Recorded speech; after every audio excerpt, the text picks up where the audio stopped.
You know, I was just minding my own business at Seattle-Tacoma Airport one crisp morning, heading to a conference in Chicago, when this gate agent Karen Ellis, her name tagged, said looks me up and down like I'm some lost grandma who wandered into the wrong line. "Ma'am, this is first class only," she snaps, loud enough for the whole gate to hear. And before I can even pull out my boarding pass, she grabs it from my hand, glances at it with this smirk, and then whack slaps me right across the face, muttering something about people like you always trying to sneak in. Gasps all around. Phones come out, but me? I just stand there, cheeks stinging, staring her down without a word because I've been here before, underestimated for looking too ordinary in my comfy sweater and flats, past 50 and not screaming power like those suit types. It wasn't just random cruelty. No, Karen had a thing for playing gatekeeper, favoring the sharp-dressed execs who slipped her tips, while brushing off folks who didn't fit her mold, like that young couple with a stroller she waved away earlier, saying, "You folks can wait, priorities, you know?" And behind her, the supervisor, Tom Reynolds, nods along, whispering into his radio to security, "Yeah, handle the old lady. Don't let her cause a scene." All because he covered for her habits, pocketing shares from those under-the-table deals that kept the line moving for the right people. Even the pilot, Captain Mark Donovan, chimes in over the intercom later, "Keep the drama off my flight." Like I was the problem, not their little empire of bias and shortcuts built on years of ignoring complaints from passengers who looked too average or too diverse to matter. But here's where it gets interesting. I didn't yell back, didn't make a fuss, just stepped aside real slow, feeling that familiar weight in my chest, the one from boardrooms where they'd mistake me for the coffee lady despite building the damn models they pitched. I slip into the nearby lounge, pull out my phone, and with one quiet tap, activate the red alert protocol in the Aeroethics Network, the system I designed years ago to enforce fairness in airlines, tying insurance and ops to how they treat folks.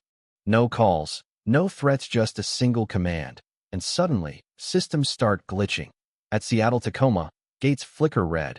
Over in O'Hare, compliance dashboards light up like Christmas trees. JFK joins in, freezing Horizon Airways out, yanking $500 million in coverage because ethics breaches don't fly, literally. Chaos erupts, Karen's pacing, sweat beading, barking into her walkie. What the hell's going on? Fix it. While passengers groan, flights delay, and this travel vlogger, Sofia Ramirez, who's been filming the whole slap, uploads it with a caption like, "Gate agent assaults passenger, now the terminal's shutting down." Who's this woman? It goes viral, 500,000 views in hours, folks commenting, "She's calm as hell," icon status, exposing Karen's pattern, clips of her taking cash bribes, downgrading a vet once just cause, Tom signing off on it all, Mark dismissing it from the cockpit. Their motives? Simple greed and ego, thinking they ran the show in a cutthroat industry where cutting corners meant bonuses, but they picked the wrong nobody. By noon, execs are scrambling, stock dipping 10%, and two suits approach me in the lounge, hats in hand, stammering, "MS. Margaret Hayes?" "We didn't realize," and I cut in soft, "You didn't ask," watching their faces drain as they grasp on the gatekeeper of their gatekeepers, the one who wrote the ethics code they skimmed in training.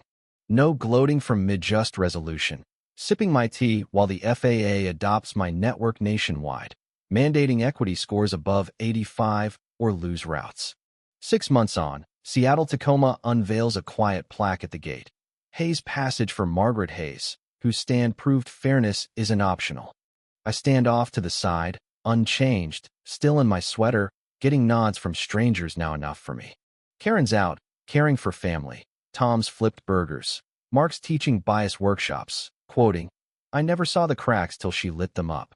The industry's transformed, better training, real accountability, cause one slap woke a system that won't sleep again. But hey, what if it was you? Slapped down for looking wrong. Would you stay silent, let the system fight, or swing back loud? Tell me in the comments. Have you faced this crap in airports, or know someone who turned the tables? Share your stories. Let's talk justice, bias, all that messy community stuff. Hit like if this fired you up, subscribe for more real tales that hit home.